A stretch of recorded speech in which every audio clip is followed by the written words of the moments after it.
We start here at 5 o'clock with breaking news out of Ohio. The investigation into Haley Busby's disappearance taking center stage in federal court. The main suspect, Tyler Thomas, now facing federal charges.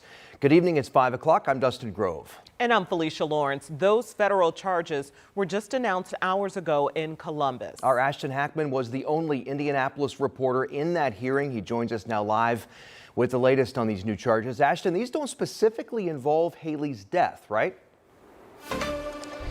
They don't, but they do give plenty of new details and insight into the communication between Thomas and Busby. They also detail some of the investigation moments after Thomas allegedly picked Busby up from her home. We've also learned that night wouldn't be the first time that Thomas traveled to Indiana to meet with Busby. Now, all of that part of this 13-page federal complaint that was just handed down here in Ohio. Thomas is charged with sexual exploitation of a minor and travel in interstate commerce with intent to engage in illicit sexual conduct. Police believe he took Busby to his home in Columbus and a short-term rental in Hocking County, Ohio. Claims that Thomas denies. Prosecutors allege the two were communicating online for more than a year. Thomas allegedly told police he met Haley while playing online video games like Roblox and League of Legends. He also allegedly said they would communicate on Discord and a secure chat app known as Session. Prosecutors now, they allege Thomas traveled 2 other times to visit Busby in Indiana, once in June, another time in July. Despite all of that evidence revealed today, Thomas's attorney says they aren't giving up.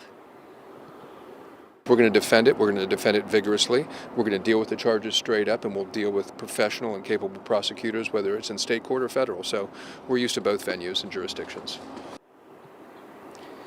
Thomas's attorney said any charges tied to Haley Busby's death could come from the federal level. In the meantime, Thomas will be moved out of the county jail here in Franklin County, Ohio. Right now, there is no determination on what facility he will be held in. But Dustin and Felicia, those state charges that Thomas was originally facing as part of this investigation, those have since been tossed out.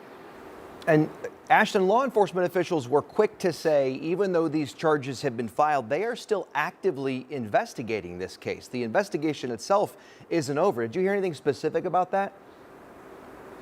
Yeah, we did learn some pieces in that complaint that detail some blood residue and leftover blood that police reportedly found in that short-term rental property. All of that evidence, though, it is still being tested as we await to see if Thomas will indeed be charged with murder. But right now, he is only facing those charges here in federal court today, apart from her death.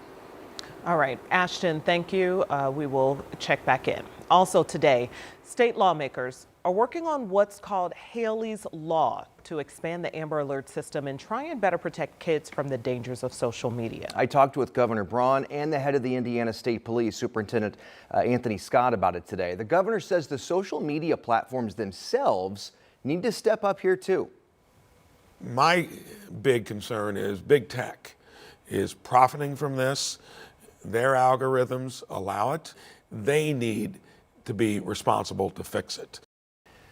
And one of the proposals lawmakers are considering right now would require platforms to get parental verification before kids can even access their account. We also talked about Indiana's Internet Crimes Against Children Task Force. It now has 520 members statewide dedicated to going after online predators. We'll talk more about that and hear from state police coming up at 6. And we're seeing support for Haley and her family across Indiana, but especially in Fishers. Fishers government buildings are lit up in pink, which was Haley's favorite color. And it comes as lawmakers from Fishers are working to expand missing persons alerts to help prevent another tragedy like this. City governments and police departments around the state are also going pink for Haley in support. Tonight, Metro Police here in Indianapolis are investigating another deadly hit and run, the latest happening this morning on the west side. As Jenna Webster reports, this is now the 3rd pedestrian killed in just the last week. It's a scene it feels we're seeing far too often. Around 8 Tuesday morning, police responded to the area of Bridgeport and Rockville roads, investigating what they believe is a hit and run. IMPD found the man lying in the street.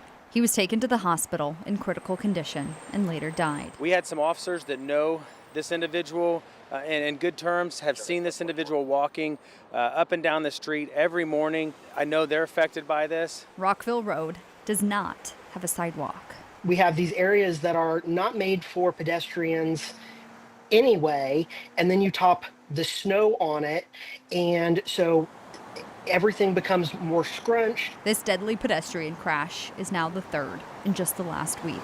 I know that with the Vision Zero, everyone working hard to try to get these numbers down.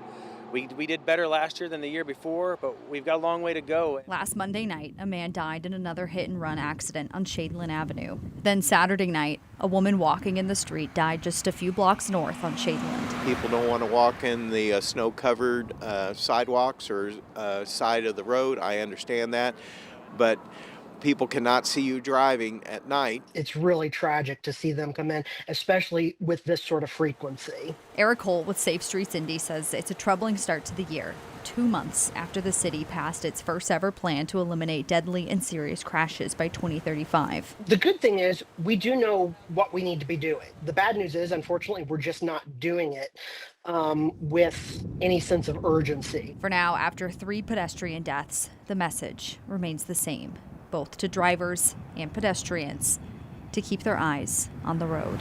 In Indianapolis, Jenna Webster, 13 News. Also tonight, we're learning more about a man whose body was found in a burned car on the near northwest side. Rich Nye has actually been communicating with that man's family today and joins us now with the latest on that investigation. Rich. Well, we know that man did not die in the car fire. In fact, the coroner says that man was shot in the head. The burning car was found in an alley near 29th and Dr. Martin Luther King Jr. Street on Sunday afternoon. And when the fire department put out the fire, the body was discovered inside.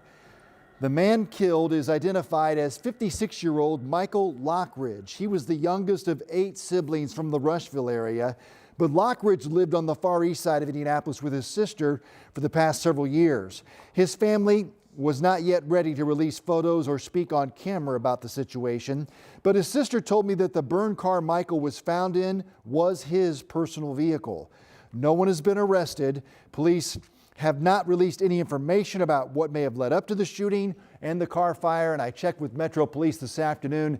Detectives have nothing new to share so far on the investigation, but police are asking anyone, as they always do, to come forward with information, contact IMPD, or you can also call Crime Stoppers of Central Indiana. That number is 317-262-TIPS, and that's a way that if you need or want to, you can remain anonymous. Yes, you know that somebody knows something. Yeah. All right. Rich and I reporting this afternoon. Thank you. Scripture reminds us again and again that God hears the cry of the poor and judges societies by how they treat the vulnerable. More than a dozen faith leaders from across the state gathered today to express their concerns with the direction of the State House. They say they oppose 2 pieces of legislation in the Senate. SB 1, Senate Bill 1, and SB 285. Our Ella Rhodes looked into that today. She spoke with faith leaders who met with lawmakers, and Ella's here now. So what do they hope to get out of these meetings, Ella? Yeah, thank you so much, Justin and Felicia. They're really hoping to build a relationship with these lawmakers and just raise their level of concern against these bills that they believe will harm the most vulnerable in our community. Inside Christ Church Cathedral on Wednesday, religious leaders didn't preach to their congregations. Instead, they pleaded to Indiana lawmakers. The public policy is not abstract. Budgets become meals, programs become medicine, housing decisions become whether a family has a roof over their head. More than a dozen religious leaders, both Jewish and Christian, say they urge lawmakers to vote against Senate Bill 1 and Senate Bill 285. Senate Bill 1 tightens eligibility rules for SNAP and Medicaid benefits. Senate Bill 285 criminalizes homelessness. We need our government to step up. Our faith communities are already doing all that they can. It's time for our elected officials to do the same. Indiana faith communities try to fill the gap for food insecurity and assist people experiencing homelessness find housing. They say sound and ethical policy is the solution. Charity is not the solution to the larger problem. The faith leaders walked from Christ Cathedral to the State House and met with 8 state congressional members about the 2 bills. We need our legislators to listen with both their heads and their hearts. Let's not temporarily clear the streets in order to clear our conscience. Indie Hunger Network joined the religious leaders too, as they fight food insecurity in central Indiana daily. Many of our elected officials are Christians. They are people of faith, and we want to remind them of that faith and Jesus' call to feed our neighbors, to love our neighbors as ourselves. People of faith who say they hope for a better tomorrow. Some of the pastors plan to tell lawmakers about specific stories from people in their congregations, just how they see a much higher level in need of assistance in these recent months. And, it's just something that they're very much concerned about, and that's why they had these meetings today. Absolutely. And what stage are the bills in now? Yeah, so both of those bills have passed in the Senate, so they've gone over to the House now, and they were sent to their respective committees, and there's actually a meeting for both of those committees tomorrow that they're due for a vote then, so we'll see what happes. All right, we'll keep an eye on them. Ella, Thank you. All right, let's go outside this afternoon. Boy, this is a sure sign the weather is nice. A long line at the car wash. This is a live look at Crew Car Wash on the north side of downtown on Meridian Street. I need to get in that line. You got to be patient for that line. How warm did we get today, Angela? Middle and upper 50s. There were a few places with 60s on the map, including Bedford. I was going to say, it felt like summertime out there. I tell you Melt what. that snow, Angela. Yes, it's the first time in 18 days in a row that we've been above 35 degrees. 18, Has it that's just a been long. 18? It feels like a whole lot longer than that. Yeah, look at all the gold and amber colors on the map. This second day in a row, the map of the day is the 24-hour temperature change. We're up 11 in Indianapolis, up 15 in Greencastle, 13 warmer in Richmond and Shelbyville, and 14 degrees warmer in Bedford. Bedford was as warm as the low 60s, but we've got some cooler air pushing in as we speak, and you can see it. We're back down into the mid 40s in Kokomo, 45, down from our high into the low 50s, 51 in Indianapolis, and we're down from the low 60s in Bedford at 59 degrees. The cooler air will continue to push in this evening, but still relatively mild. Most of us will be in the middle and upper 40s right on through sunset this evening. 20s to start tomorrow, mid 30s midday. That's going to be about 10 colder than what we had today, and we will end up with highs in the upper 30s and low 40s. However, a couple of cool days in a row, we're going to warm it right back up into the 40s and 50s as we look ahead toward the end of the 7-day forecast.